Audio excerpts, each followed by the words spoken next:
ঠিক আছে।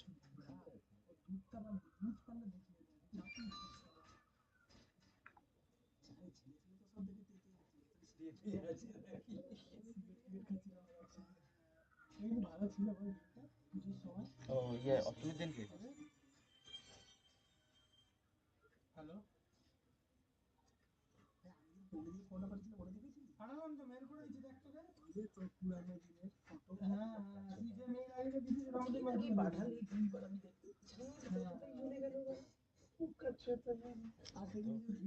এত তোরা গালাগাল দিচ্ছিস, যদি কোনোভাবে লাইভ স্ট্রিমিং এ যায় বিরক্ত করাই। তা আওয়াজটা তো হবে। বিয়েটা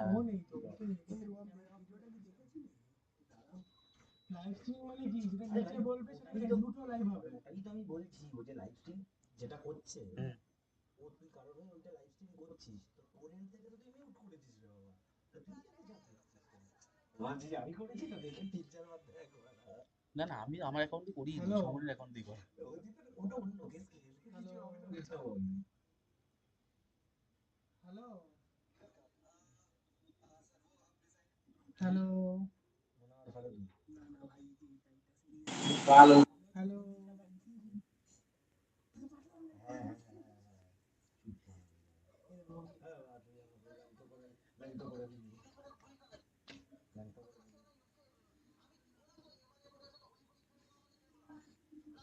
দেখেছি দেখেছি।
হ্যালো।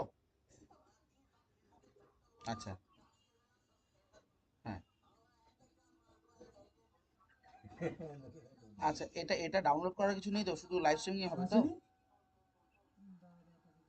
ঠিক আছে ঠিক আছে।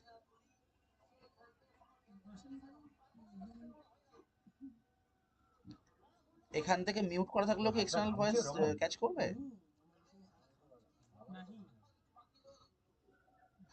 আচ্ছা ঠিক আছে, দেখা যাক, হলে আমাকে ফোন করে বলো।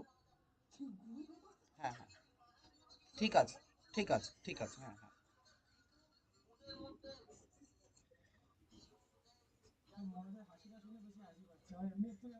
A very good evening to all of you. On behalf of Navabarakpur Prafullo Chandra Mahavidyalaya, I welcome you all to today's webinar on the theory of modern drama. In the past 1.5 years, our department has tried to organize a series of webinars on different topics, keeping in mind the CBCS curriculum. Today, we have as our resource person Dr. Jolly Dash, Professor, Department of English, Vidyasagar University. Jolly has been kind enough to accept our invitation. Today's webinar has been organized by the Department of English, Navabarakpur Prafullo Chandra Mahavidyalaya, in collaboration with IQSC. Now, I would request our IQSC coordinator, Dr. Ongana Dev, to address us and to say a few words. Over to Ongana Dev.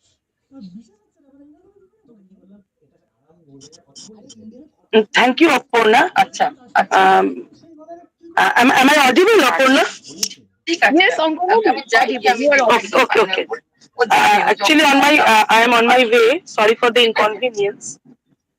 I welcome you all to this webinar. It gives me immense pleasure to have this opportunity of saying something before our honored resource person present her talk. IQSC of Navabarakpur Prafulla Chandra Mahavidyalaya always encourages and promotes such illuminating sessions which prove beneficial for both the students and the teachers. Department of English has organized many such webinars during the lockdown period. I expect this webinar will be a grand success like the others. Now that we have got back to the offline mode, I request the departments of our college to organize offline seminars, which will give the resource persons an opportunity to interact with our students physically. IQSC will always help and promote such endeavors. Thanks to all of you for participating in this webinar. Aparna, over to you. Thank you, Angonadi, for those words of encouragement. I would now like to invite our esteemed resource person, Dr. Jolly Dash, and I request her to deliver today's lecture. It is over to you, Jolly Di. Okay, thank you, Aparna. First of all, I must wish everybody a very good evening. It's very, very encouraging to see so many of you here, particularly the students, on a Saturday evening, which shows the kind of academic ambience which is there in your college.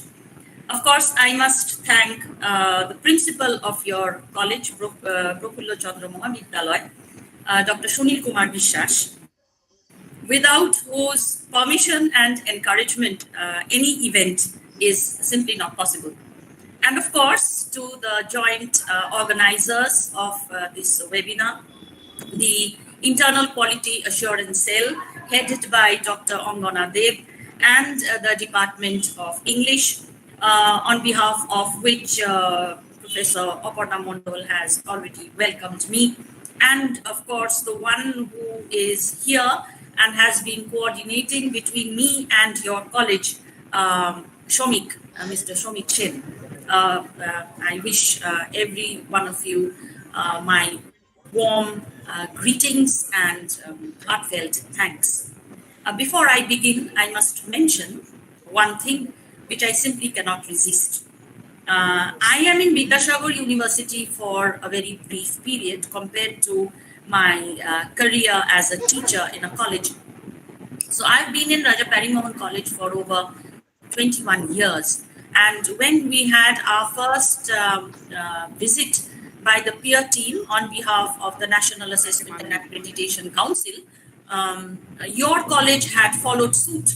So we had to hand over some documents to the common peer team, and we had been to your college and we were there when the exit meeting was taking place. So I have already paid a visit to your college, and as the coordinator of the IQAC, Dr. Dev, has rightly pointed out, it would have been better for me had I been able to be in your college personally.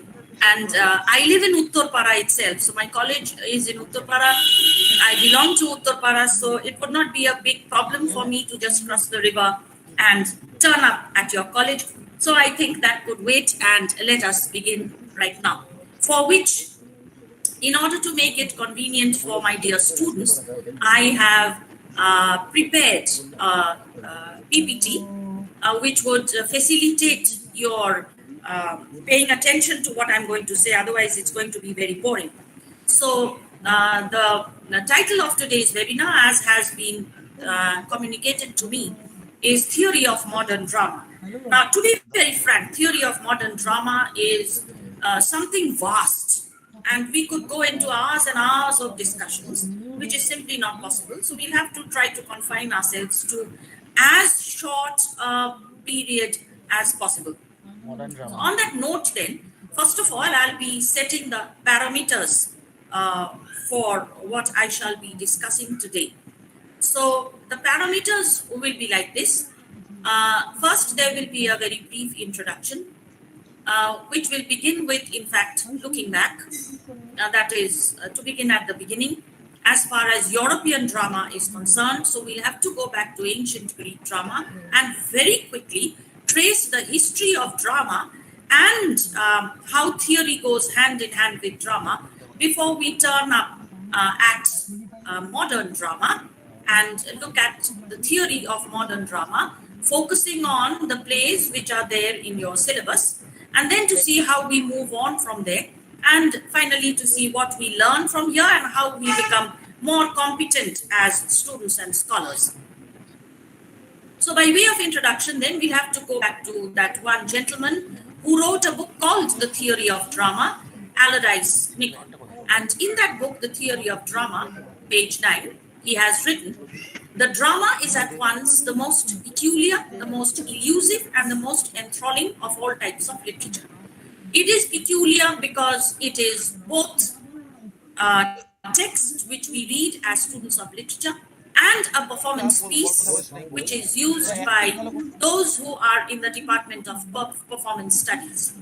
And therefore, it has a lot of scope for accommodating different kinds of interpretation, which sometimes makes it very elusive.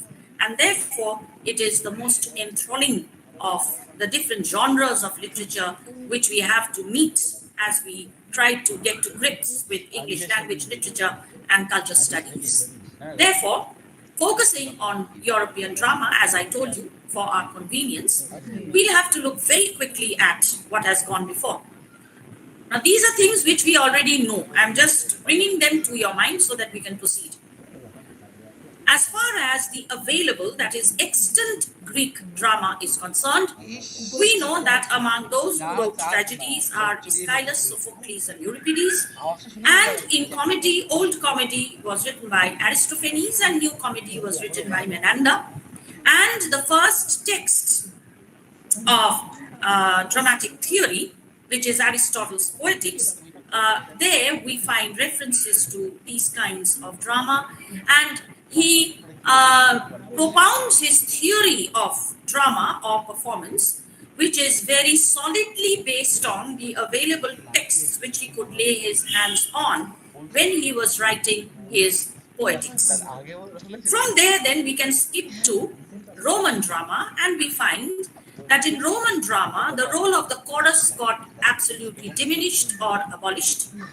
Drama got divided into episodes instead of strophes and antistrophes, and some musical accompaniment was used with the dialogue because the chorus, which used to sing, was no longer there. And here, for tragedy, we find the name of Seneca as a playwright, and for comedy, we have Plautus and Terence. And as far as theory is concerned, amongst others, we have Horace's epistle to the Pisos. So here too, we have people who are considering the theoretical aspects of drama, but on the basis of available texts. So the text precedes the theory. Then when we turn to early medieval drama, of course, we have those religious, liturgical performances and the mysteries, the moralities, the mummers' plays, etc., until we come to the Renaissance and the Neoclassical drama. In English literature, we find lots of plays, but also some playwrights and poets who are considering theorizing on performance and particularly the play text. So we have Sir Philip Sidney's Apology for Poetry, Thomas Rymer's The Tragedies of the Last Age Considered, and a short view of tragedy, Dryden's Essay of Dramatic Poesy, and Joseph Edison's works. Then in French, we have a lot of theoretical writing. So I will not go into the details. The names of the authors of those theoretical works are here. Then we have some Spanish works, but not much of theory on Spanish dramatic works. And then again, later on, as we move towards modern theories of drama, we have in the Romantic age, William Hazlitt's lectures on the English comic writers, Coleridge's lectures on Shakespeare, Thackeray's The English Humorists of the 18th Century, Meredith writing an essay on the idea of comedy, and in French we have Diderot, La Chaussée, and Beaumarchais. And of course, in German, we have Lessing, we have Goethe, we have Schiller, we have Schlegel. So we find that in the Romantic and beyond these ages, the number of theoretical works and serious theories on drama as a text which is linked to performance are being written. Therefore, the indication is that a lot of people are really engaged in the ideas related to the serious activity of drama as a mode of communication and not pure entertainment. The theater then serves as a platform for communicating different ideas to the audience. Therefore, the link between the audience and the performance, which then becomes a vehicle for very serious communication, becomes a very important one. And it is this link that is being studied by these theoreticians as time passes by. When we come to modern drama, obviously, late 19th century onwards, we have social and political issues now, which therefore become important. These become matters which could be considered as the content of performances, because a lot of communication then could be made with an audience through the performance of these plays. Of course, this was because of industrialization, and what happened because of industrialization, that is, the rapid growth of cities, the rise of capitalism, and of course, the awareness of gender, that is, gender sensitivity. The world wars came along, followed by decolonization. And all these added to the various ways in which the stage, the acting space became important for communication. For modernism had a profound influence on literature and the creative arts, and this also included theatre. In drama, as I told you, there was a distinct shift in form and content, as well as in the performance of plays. Now, the moment is this awareness of theatre as a vehicle for communicating anything, ideas, what happened was that instead of the text already existing being the takeoff point for theorizing, the theory came first, and plays were developed, so to say, written in order to meet the requirements of those theories. As a result of which, experimenting with writing a play text for performance also began to increase, because, as you know, that theorizing is one thing, putting the theory into practice is something which is a huge challenge. And in most cases, it is discovered while trying to put that theory into practice that sometimes it is simply not possible for the practice to meet the theory, and then modifications need to be made in the theory, or as T.S. Eliot has done, he has written profusely on theatre, and he has continually modified his opinions, his theories on theatrical performance as he wrote his plays, which are very few in number, because he discovered that it wasn't as easy to write something to meet the theory which you propound. Or else, the other option is to carry on experimenting in order to get closer and closer to the theory, as a result of which you find a variety of plays being written. Now, modernism obviously focuses on a self-conscious break with traditional ways of writing as a result, and experiments with new ways of expressing. Now, this is something which I have prepared, but this is not complete unto itself. I have put in only those kinds of drama which draw our attention the most. But there are many, many more forms of drama. Particularly, I have not included here, obviously, because we are focusing on European drama, Asian, African, and American, both North and South, forms of drama and practice and theory. Because as we have already defined our parameters, we are going to look at European drama. So what was happening in Russia, which is also a part of Europe, Russia, has a very unique position, had in the past. It was as much a part of Asia as of Europe. So we take Russia into account. And we discover that the Moscow Art Theater, which was led by Stanislavski and Neminovich Danchenko, had a huge role to play in the formulation of the kind of acting that was taking place. And Chekhov was a very important playwright at that time. These are some of the important figures in Russian theater. And now I'll be, shifting from drama to theater because drama, of course, is the text, but the drama does not gain its life. It does not get its life. It is not performed. So ultimately, a drama becomes viable when it is performed. And when the drama becomes theater, a lot of other parameters come in, including set, costume, light, and sound. And all these have their own theories as far as the total performance is concerned. So a total performance, when it is put up, is actually, again, a complex of many theories which intersect.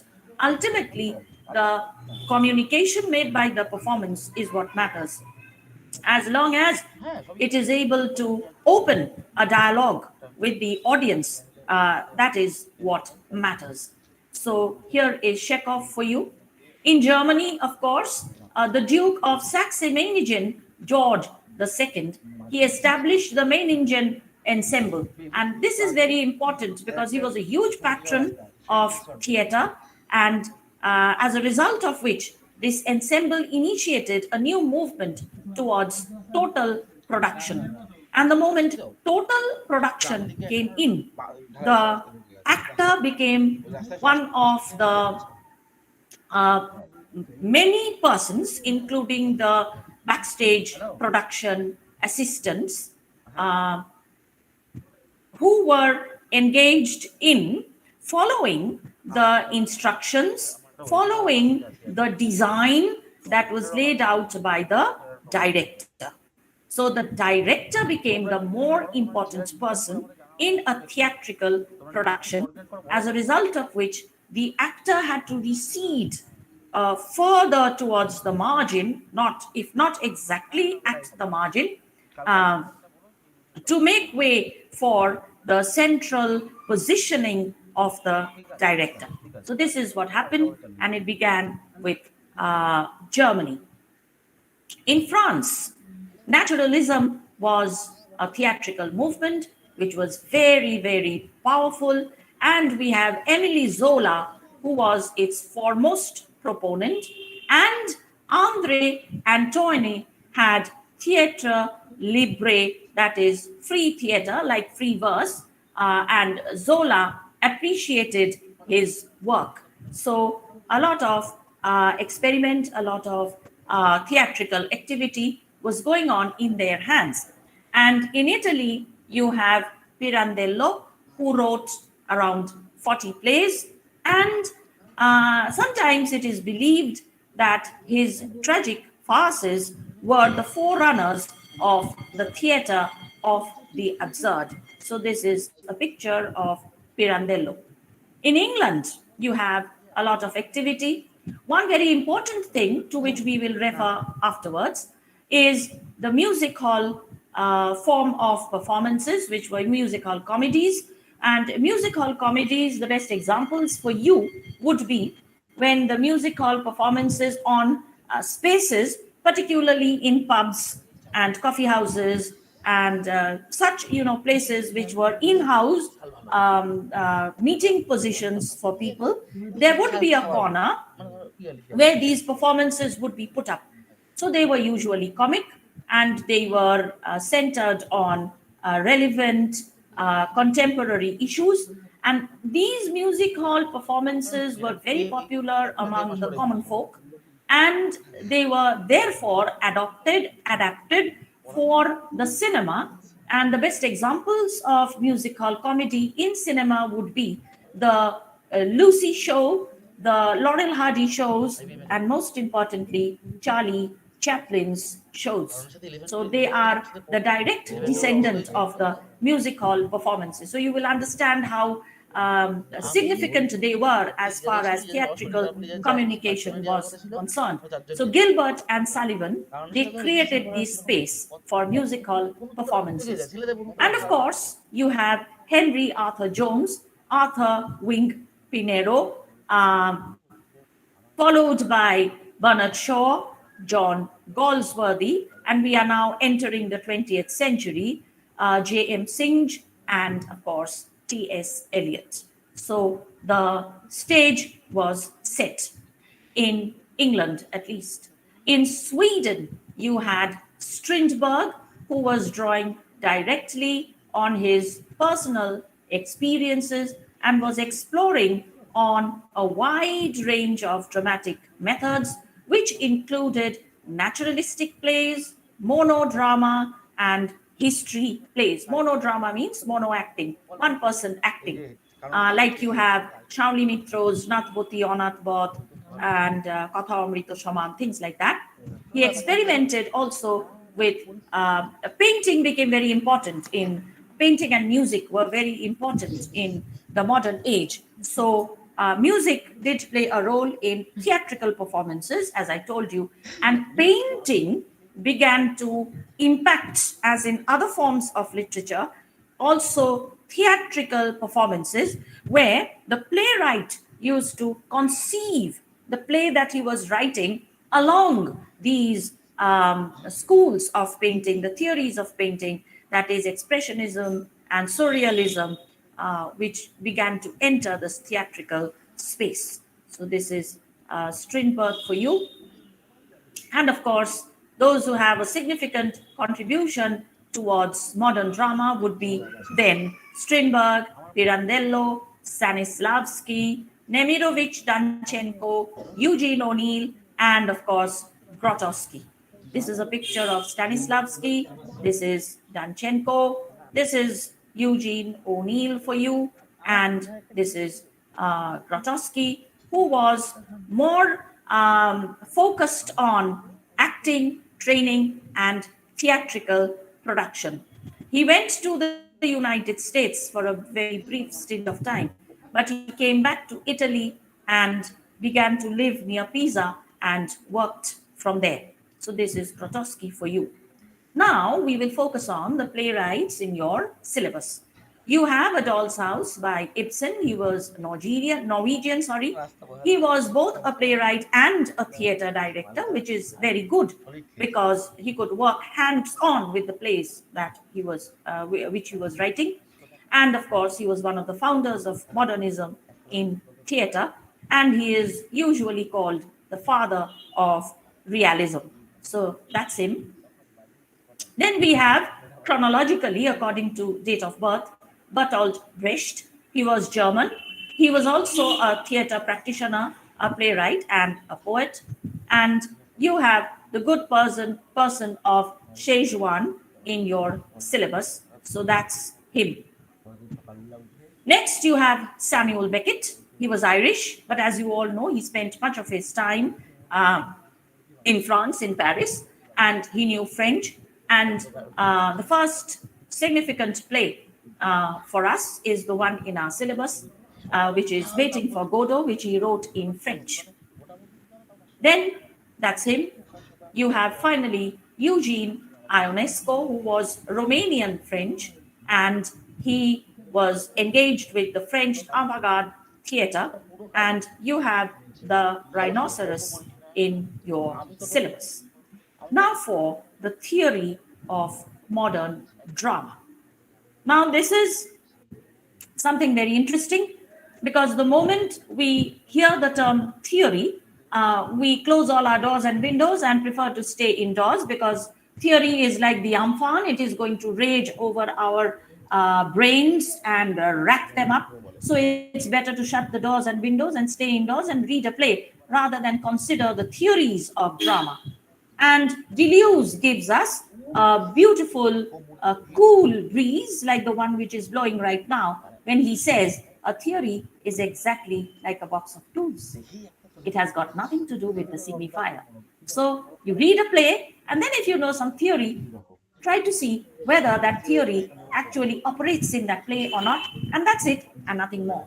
So when these playwrights have a particular aim, intention, like all four of these playwrights do have, about writing plays for performance, which will then communicate or not communicate with the audience, they have a lot of things to say. And then these are what they say. So I think now I'll have to do a bit of reading to help you along. So this is what happens. Ibsen can be seen as one of the principal creators and well springs of the whole modern movement in drama. That is why he is so important, because he contributes to the development of all the diverse and apparently opposed and contradictory manifestations. That is how the plays begin to evolve in front of our eyes when we are watching a play in performance. The ideological and political theater, as well as the introspective, introverted trends, which tend towards the representation of our inner realities and dreams. So, both turning inward or outward, individual or collective, performances which then communicate with the audience have all been dealt with Ibsen. So, his first and most obvious impact was social and political. His efforts to make drama and the theatre a means to bring into the open the main social and political issues of his contemporary times was so significant that these political and social issues were actually put in the topmost shelf of a huge cupboard, and the cupboard was closed. So it's out of sight, and therefore you could try to keep it out of mind. But what he did is he opened the cupboard, put his hand on the topmost shelf, and just pulled all those problems out and threw them around so that people could actually see them. So obviously, there would be resistance, there would be criticism for what he was doing, because entertainment was supposed to elude the reality. But here he was focusing the reality in and through his entertainment. So that shocked and scandalized a society who regarded the theatre as a place of mere amusement. Therefore, the theatre no longer remained a place for amusement. It became a place which drew attention to very significant social issues. So he established that tradition and proved that the theatre could be a forum for serious consideration instead of being a place for shallow amusement, consideration of the problems of the age. He is thus the founder and source of the whole strand of modern political and ideological theatre which followed. People who were into theatre could not or may not have agreed with him all the time, but they could not disown being influenced by the way in which he made the theatrical space important for upholding various issues which were really problems in society. So he introduced the principle of uncertainty as an element in the theatrical performances. And the introduction of this principle represented a fundamental revolution in dramatic technique, therefore, a revolution which is still with us and continues to dominate dramatic writing of all kinds, including dialogue and extending to cinema.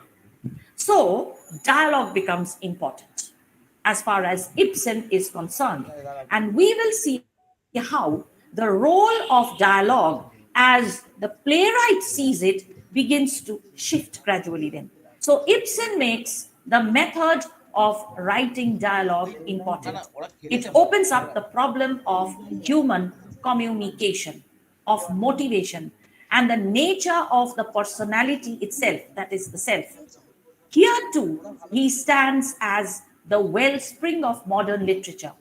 And even writers whose technique has very little in common with him are organically linked with him in this respect.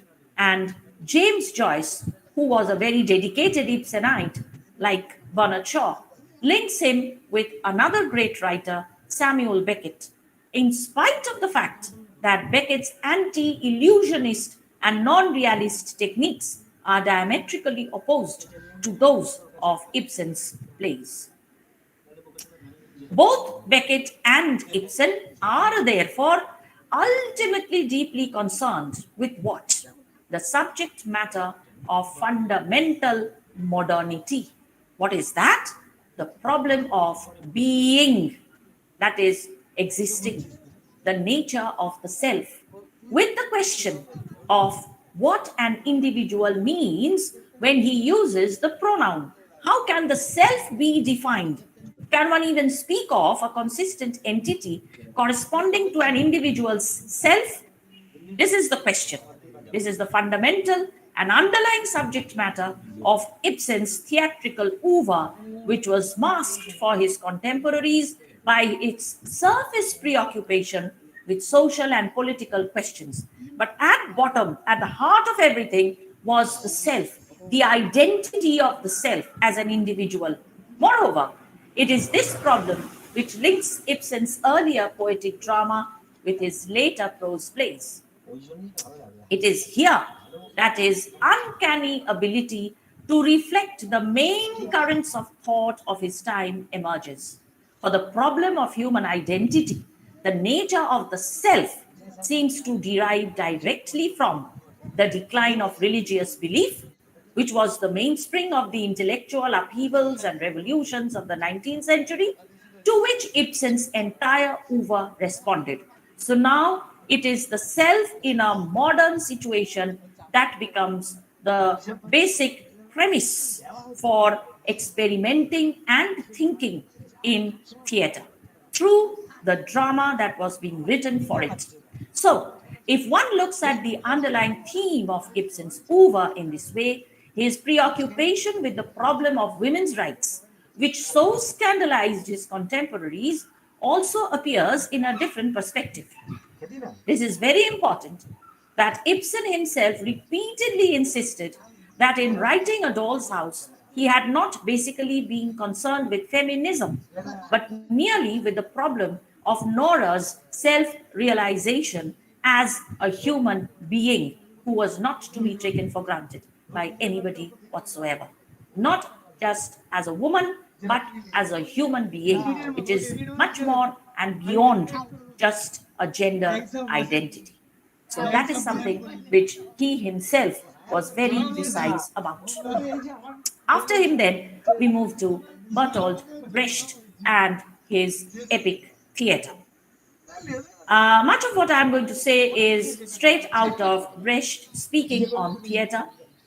A theater which makes no contact with the public is a nonsense. He was like that, with in his personal life and in the way in which his dialogues were created were all very brisk. You could also say brusque and very direct. And he also said, nobody who fails to get fun out of his activities can expect them to be fun for anybody else. So, a man who strains himself on the stage is bound, if he is any good, to strain all the people sitting in the stalls. So, if an actor is not having fun when he is performing a role, then he cannot offer fun to someone else. You have to enjoy in order to make others enjoy your work. In my plays, I don't just give my own private mood, but also the whole world's. In other words, an objective view of the business, the opposite of mood in the usual poetic sense. So he means business. He is a professional and he's going to give you something good. That's the kind of attitude he has. I don't let my feelings intrude in my dramatic work. It'd give a false view of the world. I aim at an extremely classical, cold, highly intellectual style of performance. So when the performance takes place, the actor has to remember that he is, say, for example, Jalidas is playing a role. So Jalidas always has to remember that Jalidas is playing someone else, X. And therefore, I am looking at X by performing X. And I am inviting the audience to look at X when I am performing X. So one has always got to remember that a performance is a performance. And an element of detachment is necessary so that the audience can rationally judge what it is seeing. I don't let my feelings intrude in my dramatic work. It'd give a false view of the world. So, an extremely classical, cold, highly intellectual style of performance is required.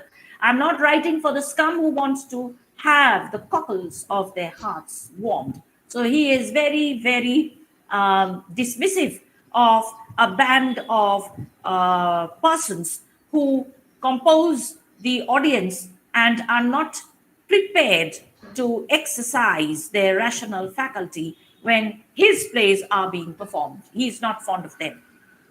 Proper plays can only be understood when performed. The height of muzziness is bad posters. I'm for the epic theatre. The production has got to bring out the material incidents in a perfectly sober and matter of fact way. Nowadays, the play's meaning is usually blurred by the fact that the actor plays to the audience's hearts. You are not to play to the audience's hearts, you are to play to his brains. The figures portrayed are foisted on the audience and are falsified in the process. Contrary to present custom, they ought to be presented quite coldly, classically, and objectively. For they are not matter for empathy, they are there to be understood. Feelings are private and limited. Against that, the reason is fairly comprehensive and to be relied on. So, more of rationality. At any rate, I'm not so discouragingly chaotic as people think. I may confine my plays to the raw material, but I show only what is typical. I select. That is where discipline comes in. Even when a character behaves by contradictions, that's only because nobody can be identically the same at two unidentical moments. Changes in his exterior continually lead to an inner reshuffling, a flux is taking place. The continuity of the ego is a myth. A man is an atom that perpetually breaks up and forms anew. We have to show things as they are, this breaking up and the new formation. So there cannot be a continuity where discontinuity and continuous breaking and making is going on. Therefore, the essential point of the epic theatre is perhaps that it appeals less to the feelings than to the spectator's reason. Instead of sharing an experience, the spectator must come to grips with things. And therefore, what is required is representation by the actor, the stage technique, the dramaturgy, the stage music, even the use of film, placards, everything is allowed for this to happen. And he gives this comparison between the existing dramatic theatre and his version of epic theatre. This is what he enumerates. I will not go into the details.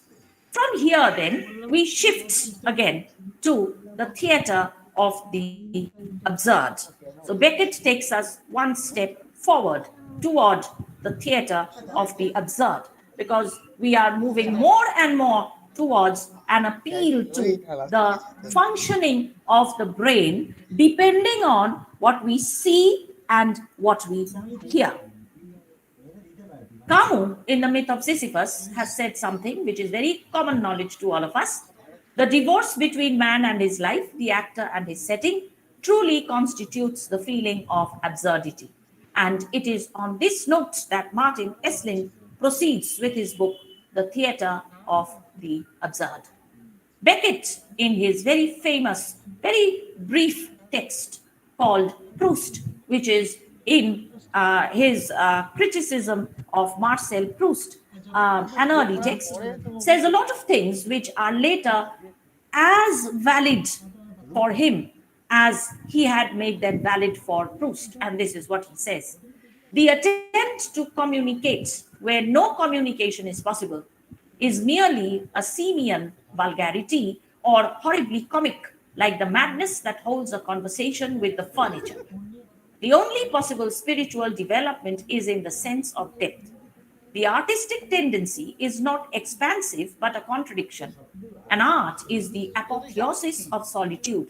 There is no communication because there are no vehicles of communication. Now just think of waiting for Godot. Beckett's works, particularly the French writings. Now, why does he write in French? This is what happens. Why doesn't he write in English? Because he himself is an Irishman. He could have written in Irish dialect, but why does he write in French? His works spring from the deepest strata of the mind and probe the darkest wells of anxiety, thereby becoming the outcome of a painful struggle with the medium of their expression. So he struggles with the French language, and this makes his struggle all the more poignant because it is not his mother tongue but his adopted language. By writing in a foreign language, Beckett ensures that his writing remains a constant struggle, a painful wrestling with the spirit of language itself. It is something like this impressionistic painting, like the Scream by Edward Munch.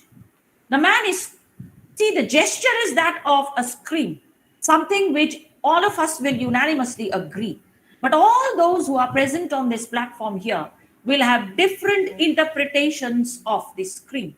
And that is what is intended, the struggle with language. So in Waiting for Godot, the act of waiting is represented as an essential and characteristic part of the human condition. Something similar happens in Murder in the Cathedral, which is there in the PG syllabi of almost all the universities, because there waiting takes place on different levels. The man who's going to be murdered is also waiting to be murdered. Those who are watching him being murdered are also waiting for that event to take place. So there are different attitudes and approaches in different scales and different levels, and they are all waiting. So in Waiting for Godot, something similar happens, but in a much more, you can say, abstract and absurd fashion. It enables the experience of the flow of time. If Beckett's plays are concerned with expressing the difficulty of finding meaning in a world subject to incessant change, his use of language probes the limitations of language, both as a means of communication and as a vehicle for the expression of valid statements, an instrument of thought. This is what Estlin says. And language in Beckett's plays serves to express the breakdown or the disintegration of language. And it is here then that when verbal language is not adequate, you can bring in something else. So music hall comedy comes in his plays. He falls back on this technique. Therefore, Beckett's plays are as much drama as performance for a better understanding. The antics of Lucky and Pozo, for example, in Waiting for Godot, or in Endgame, where it's a very different experiment with theatrical presentation, you have this impact. Now, T.S. Eliot was also very, very interested in music hall. And in his essay, which is actually an obituary on Marie Lloyd after she passed away, he writes about her as a music hall performer in these words: "No other comedian succeeded so well in giving expression to the life of that audience." That audience is, all the common folk. In raising it to a kind of arts, it was this capacity for expressing the soul of the people that made Marie Lloyd unique. So the soul being expressed through music hall, that is what Samuel Beckett takes up from music hall performances and employs in his own theater, his own drama, the creation of his own plays, particularly Waiting for Godot, because where verbal communication stops, this kind of body language can add to the attempt of communication, because communication must go on. This is Marie Lloyd for you. From there, then we move to Eugene Ionesco. Now, this is pretty interesting because Ionesco was included in Marty Lesling's book, The Theatre of the Absurd. Okay, there's an entire chapter on Ionesco. But Ionesco was still writing when Estlin wrote his book. But later on, it was found that Ionesco had traveled beyond the limits of the theatre of the absurd. So he is, in his early days, part of the theatre of the absurd. But later on, he moves beyond the theatre of the absurd towards what he himself considers anti-theatre. In an essay on Kafka, he defined his understanding of the term absurd in this way. Absurd is that which is devoid of purpose. Cut off from his religious, metaphysical, and transcendental roots, man is lost. And this is typically the post-World War I scenario, because World War II, at least when it came, it was bad, but it could be cognized by those who had been through the First World War because they were prepared for it. It's like us, we have, for us, the COVID-19 pandemic was absolutely messy. We didn't know what to do. We were scared. And everything was a new kind of experience. But God forbid, if there is another pandemic in 10 years' time, we are more or less mentally prepared to handle this pandemic. It's that kind of a thing between those who were through the World War, the First World War, and into the Second World War. The First World War was terrible. And so after the two wars, he is saying this, that all man's actions become senseless, absurd, useless. If theatre is reality, then he advocated the idea that words were meaningless and all communication between humans was impossible. So then what do? You stop communicating? That is not possible. There has to be something, a way out. So emerged his notion of anti-theatre, which was explicitly anti-realist and by implication anti-reality as well. And he got into conflict in ideas with Kenneth Tynan. And Kenneth Tynan wrote in Ionesco, Man of Destiny, in the Observer on the 22nd of June 1958 about his theatrical style. He was very, very critical, and Ionesco wrote back about. Is there any problem? No, ma'am. No, ma'am. So let's get back. He wrote back about 7 days later on the 29th of June, and he wrote this. A playwright simply writes plays in which he can offer only a testimony, not a didactic message. So that didacticism, the idea of preaching, of communicating a thesis, which was being upheld by people like Bernard Shaw, was simply rejected by Ionesco. Any work of art which was ideological and nothing else would be pointless. An ideological play can be no more than the vulgarization of an ideology. So what do? You present just a situation. In the same rejoinder, he wrote, to discover the fundamental problem common to all mankind, I must ask myself what my fundamental problem is, what my most ineradicable fear is. I am certain then to find the problems and fears of literally everyone.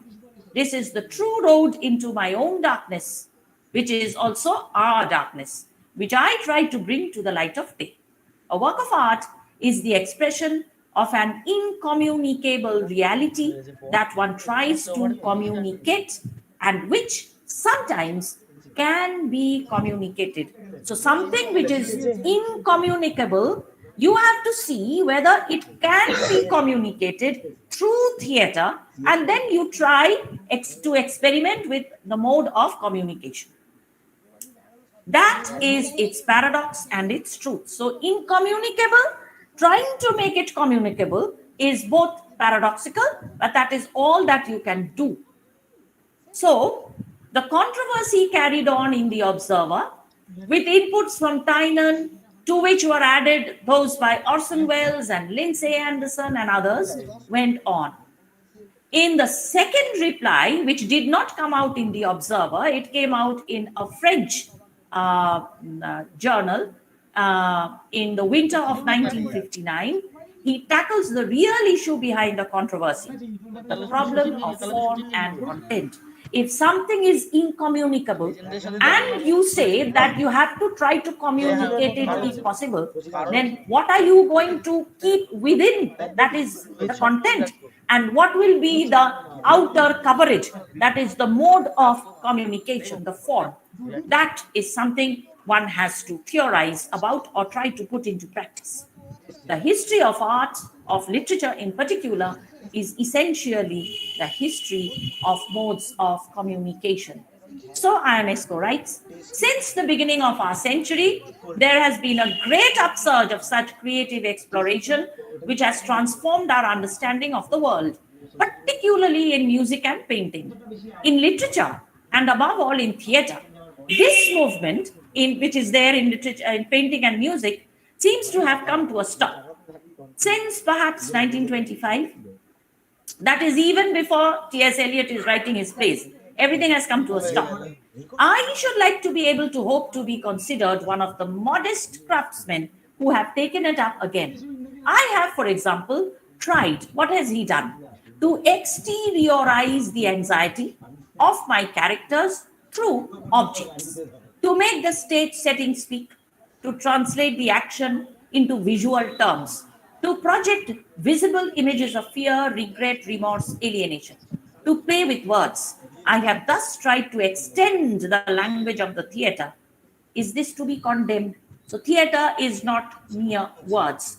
He has moved from drama to theatre as a totality of production, which is something like Andre Mason's painting, The Moon, and the horns, of course, remind you of the play in your syllabus, The Rhinoceros. So this is the most that could be done. And in Experience, though theatre, he wrote, if the theatre had embarrassed me by enlarging and thereby coarsening nuances, that was merely because it had enlarged them insufficiently. What seemed too crude was not crude enough. What seemed to be not subtle enough was in fact too subtle. For if the essence of the theatre lay in the enlargement of effects, it was necessary to enlarge them even more, to underline them, to emphasize them as much as possible, to create a theatre of violence, violently comic and violently dramatic. And it is from here then you'll have to see which way theatre is going. Since we are primarily students of English, literature, language, and cultural studies, these are the present practitioners of theatre: Brian Friel, Pinter, Stoppard, Churchill, Delany. In France, you have Gatti, Reza, who is very, very active in the sphere of women's theatre, Schmidt and Hack. Nowadays, this is for the students. The teachers know this already. We always have to focus on learning outcomes. What have you learned from all this?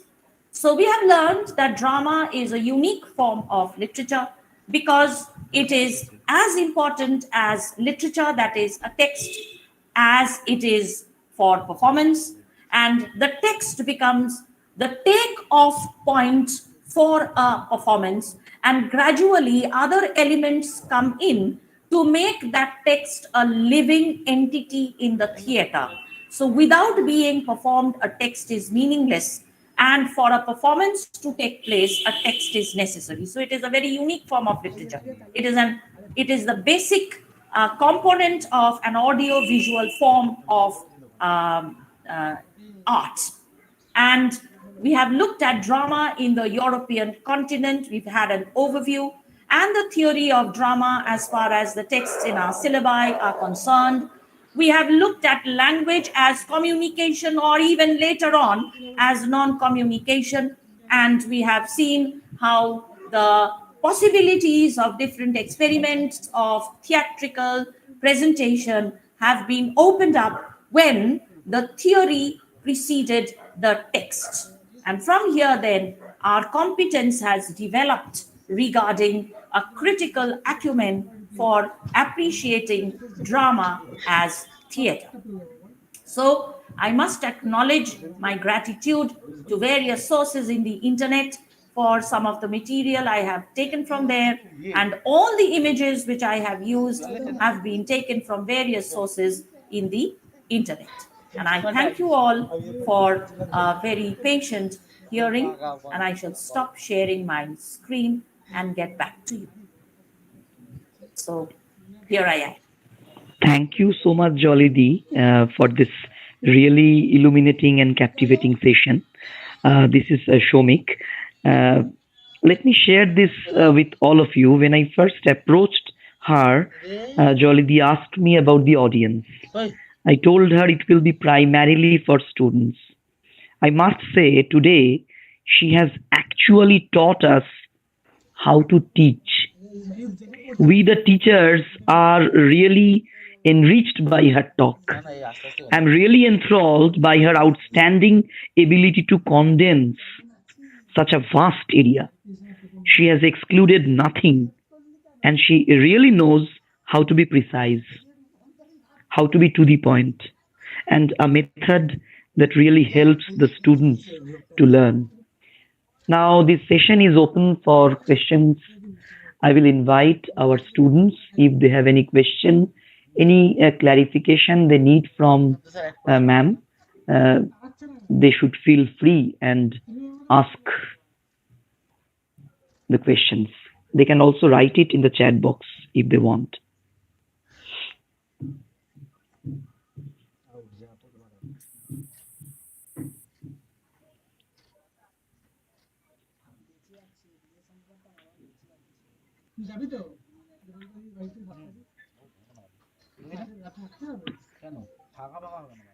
Okay. Yes. You could also comment if you want to comment. What is the Yes, difference ma'am. between the Ma'am, we realism? have. Yes, realism and anti-realism. Yeah. That's it.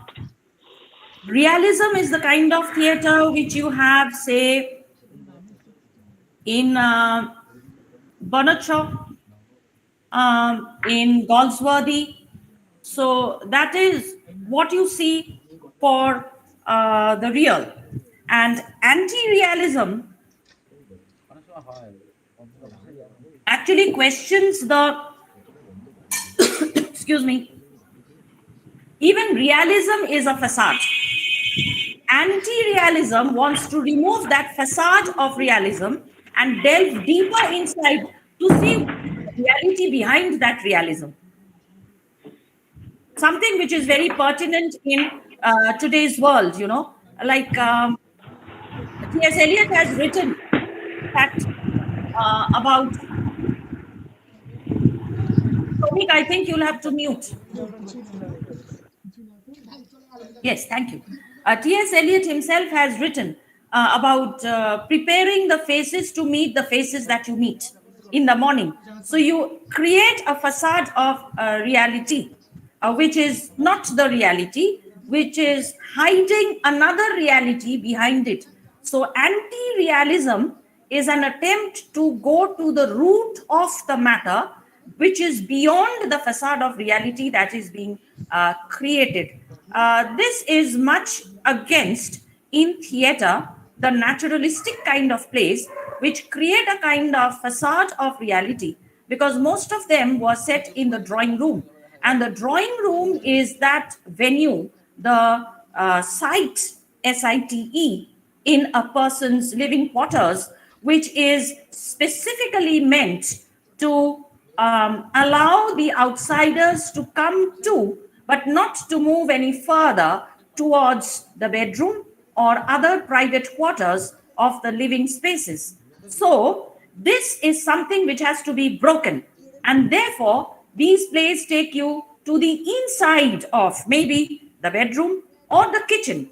And it is here that the kitchen sink drama then becomes so very pertinent to go beyond the facade that has been created. Oh, well, we have Dr. Shukla Kisku. It is such a pleasant surprise to see some of the contributors to our recent volume of the Journal of the Department of English here. Let's see what she has got to say. If we try to draw differences between epic theatre and absurd theatre, what would be the chief elements? Okay, Shukla, if I may address you. So,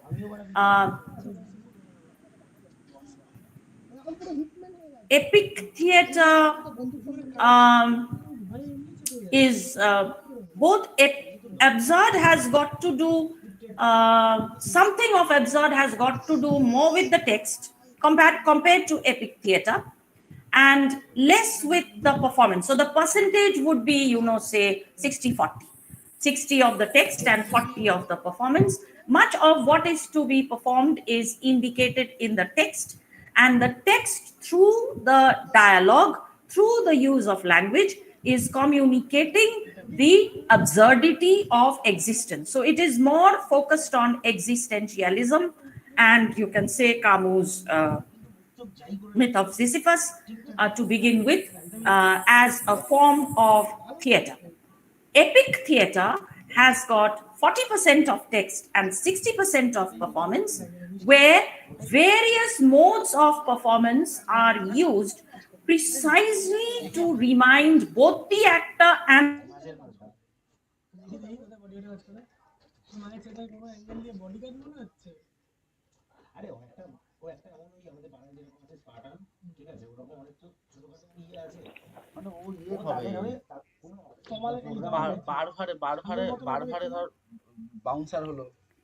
Is there any technical problem? point.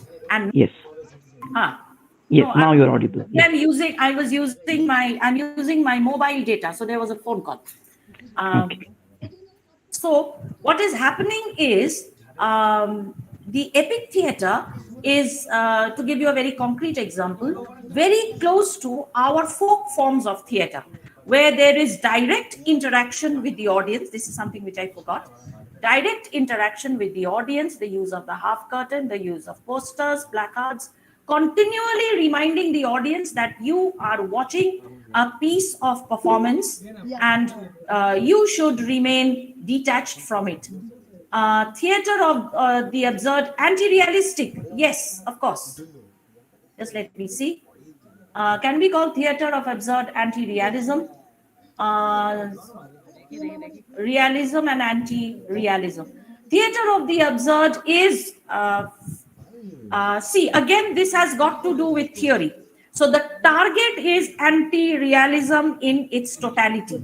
But in the journey towards anti-realism, there will have to be a compromise, because the search for the core of anti-realism is a search in which everybody, including the playwright, the director, the actor, and the audience, are engaged. So in that journey, I would say that there is a point which could be closer to the core, that is the anti-realistic center, which is the theoretical part, but not exactly at it. Modern African drama from the other modern dramas. Not much by way of presentation, because modern African drama is just like any other kind of drama. It is the cultural representative of the people for whom it is being written and by whom it is being written. And if it is in English, it is very much like Indian drama in English, representing the culture of a particular people a particular tradition may also be represented in and through African drama. But African literature, like all other literature, is something, particularly in English translation, I must say, which facilitates our cultural exchange. So that is why now I won't go into the details of African literature. We all know this, that there are different ways of pronouncing the name. When we were students, we were told it was Ngugi wa Thiong'o. Now we are told it is Ngugi wa Thiong'o. So, with all due respect to him, I would say that he had given up writing in English, but he has returned because a common linguistic platform is required for cultural exchange. So, there is nothing different in African drama which makes it radically different from the others. No. Thank you, ma'am. Uh, Aparna has asked me to extend the vote of thanks. First of all, I would like to thank our honorable resource person, Dr. Jolly Dash. From her busy schedule, she has managed to give us some time and has given us an opportunity to listen to such a wonderful and illuminating talk, which is unique in its lucidity and comprehensive. She is an expert in this field and she knows how to make difficult theories accessible to the students. I thank her for responding to our invitation. I extend my vote of thanks to the IQAC of our college for cooperating with the department and for helping us to organize this event. I must also thank our honorable principal sir, Dr. Shunil Kumar Bishas. I thank the digital committee in general and Professor Diali Chottoraj and Professor Shoumen Ghosh in particular for the technical assistance they have provided. I thank all my colleagues of the Department of English, especially Professor Parobita Bandyopadhyay, who has admitted the participants. Lastly, I thank all our participants. It was really wonderful, a wonderful experience. Uh, I bring this session to an end. Thank you, ma'am. Thank you so much. Good night. Thank you, and good night. ঝাড় চলে যায় একটু বলাও যায় না, বেশি ঝাড় চলে যায় হবে নাকি ভার্চুয়াল গেস্ট বক্স ওই যে ফাঁকাতে ঢুকলো